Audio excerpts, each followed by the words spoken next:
Have you ever had one of those days where it feels like the Broncos are quietly setting the stage for something big before training camp even really gets going? Because that's exactly the feeling I have right now.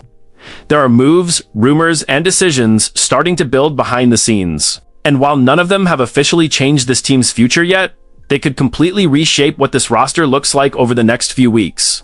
And today, we've actually got two major Broncos stories that every fan should be paying attention to.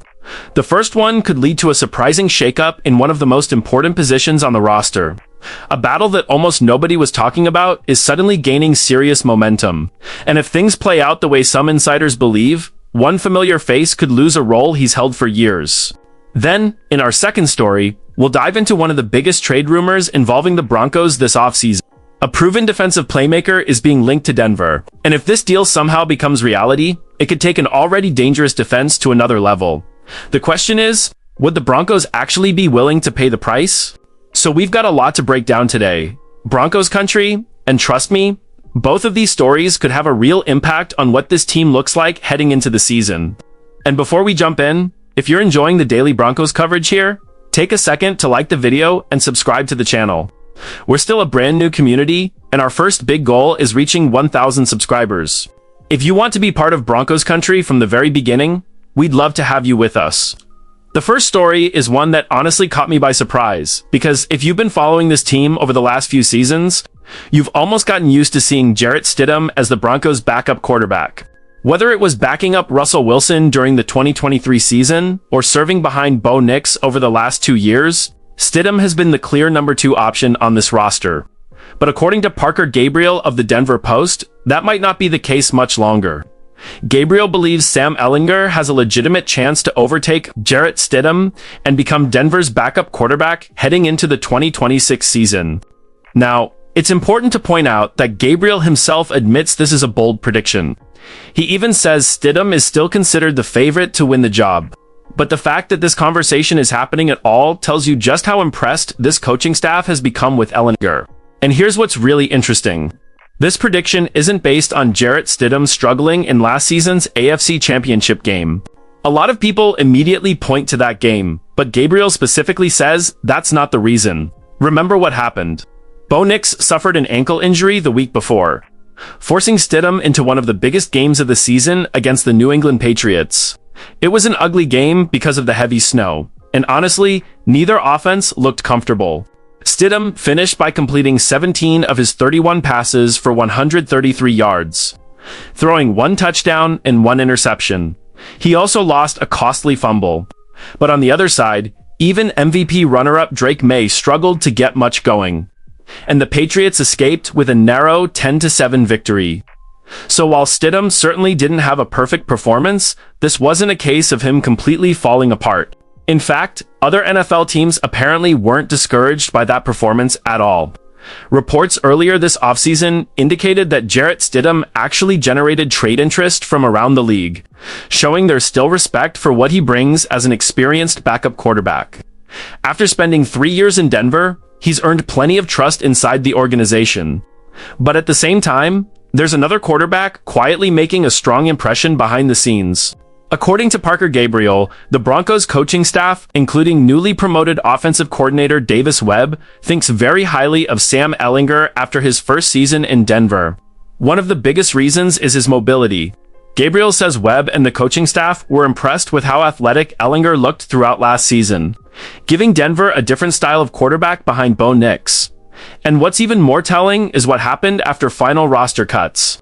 Even though Sam Ehlinger didn't make the initial 53-man roster at the end of the 2025 preseason, he decided to stay with Denver's practice squad instead of accepting offers to join another team's active roster. Think about that for a second.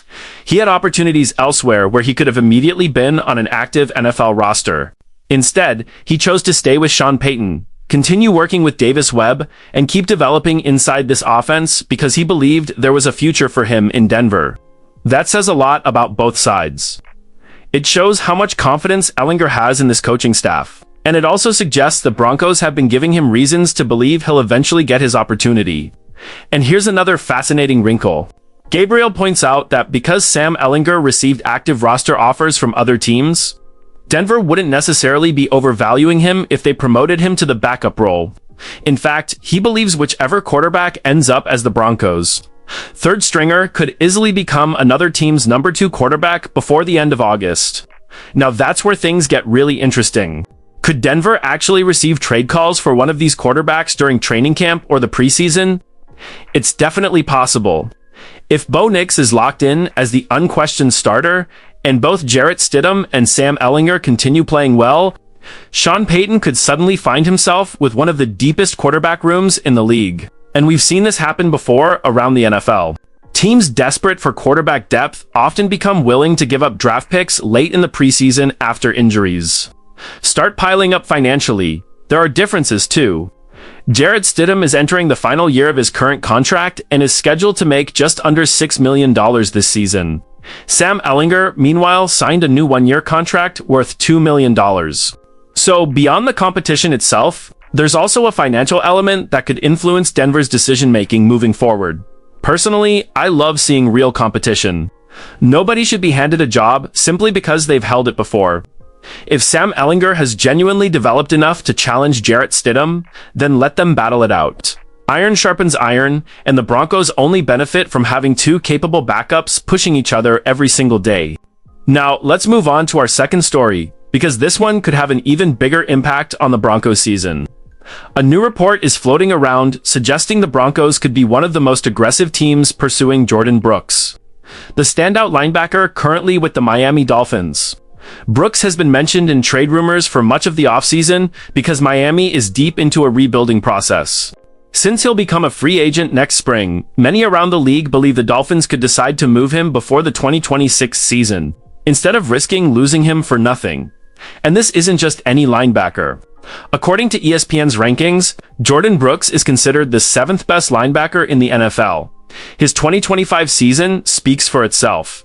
He recorded 99 solo tackles, 3.5 sacks, 3 passes defended, and 1 forced fumble, proving once again that he can impact games all over the field. The report says 3 teams make the most sense as potential landing spots: the Dallas Cowboys, the Cincinnati Bengals, and the Denver Broncos. For Dallas, the reasoning is obvious. With DeMarvion Overshown's injury history, the Cowboys could use another proven linebacker.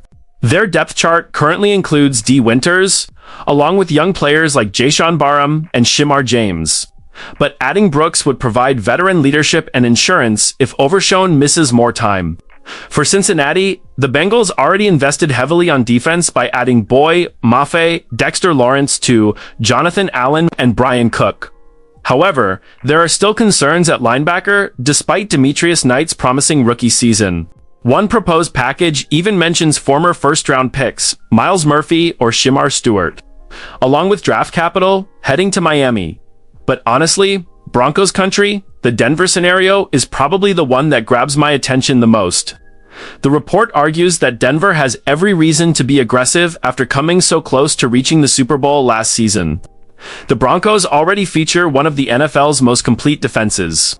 You've got Nick Bonito creating pressure off the edge. You've got Pat Surtain to arguably the best cornerback in football, locking down receivers on the outside. Last season, Denver finished with one of the league's top 5 run defenses and a top 10 pass defense. Now imagine adding Jordan Brooks to the middle of that defense. Suddenly, you're talking about a defense that could dominate every level of the field. The proposed mock trade suggests Denver could part with a second-round pick because, from their perspective, maximizing this championship-caliber core is worth the investment. Would that be a steep price? Absolutely. But if Sean Payton and this front office truly believe this roster is ready to compete for a Super Bowl right now, adding an experienced playmaker like Jordan Brooks could be exactly the kind of move that pushes this defense from elite to truly terrifying. When you step back and look at both of these stories together, they actually tell us something really important about where this franchise is right now. The Broncos aren't acting like a team that's rebuilding anymore. They're acting like a team that expects to compete. The quarterback battle behind Bo Nix shows that Sean Payton and Davis Webb want quality depth at the most important position in football. Whether it's Jarrett Stidham holding on to the job or Sam Ehlinger pulling off the upset, the coaching staff clearly wants every roster spot earned through competition, not reputation. And on the defensive side, it's no surprise to see Denver connected to a player like Jordan Brooks. When you're this close to taking the next step, you start looking for proven veterans who can eliminate the few remaining weaknesses on your roster. Now, does that mean a trade is definitely happening? No. Right now, it's still speculation based on what one analyst believes would make sense for both sides. The Dolphins haven't indicated that a deal is imminent, and the Broncos haven't publicly shown they're actively pursuing Brooks, but it's easy to understand why people around the league think Denver would be a logical landing spot if Miami decides to move him. As Broncos fans, that's actually an exciting position to be in. For years, we spent every offseason wondering how far away this team was from becoming relevant again. Now the conversation is completely different. Instead of talking about rebuilding, we're talking about protecting a playoff-caliber roster, strengthening the quarterback room, and possibly adding another impact defender to an already outstanding unit. Training camp is going to answer a lot of questions. Can Sam Ehlinger really push Jarrett Stidham for the backup job? Will Stidham remind everyone why he's held that role for the last 3 seasons? And will George Paton and Sean Payton make another aggressive move if they believe one final addition could put this team over the top? Those are the storylines I'll be watching very closely over the next few weeks, because they could end up shaping the Broncos' entire 2026 season. If you enjoyed today's update, make sure to hit that like button and let me know your thoughts in the comments. Do you think Sam Ehlinger has a real chance to beat out Jarrett Stidham for the backup quarterback job? And if the opportunity was there, would you trade a second-round pick for Jordan Brooks? Or do you think Denver should keep its draft capital? I really want to hear what Broncos Country thinks. And if you're passionate about the Broncos and enjoy honest, daily conversations about this team, don't forget to subscribe to the channel. Broncos Insider Daily is still a brand new community, and we're working toward our first milestone of 1,000 subscribers. If you want to say you were here from the very beginning, we'd love to have you join us. Thanks so much for watching. And as always, go Broncos!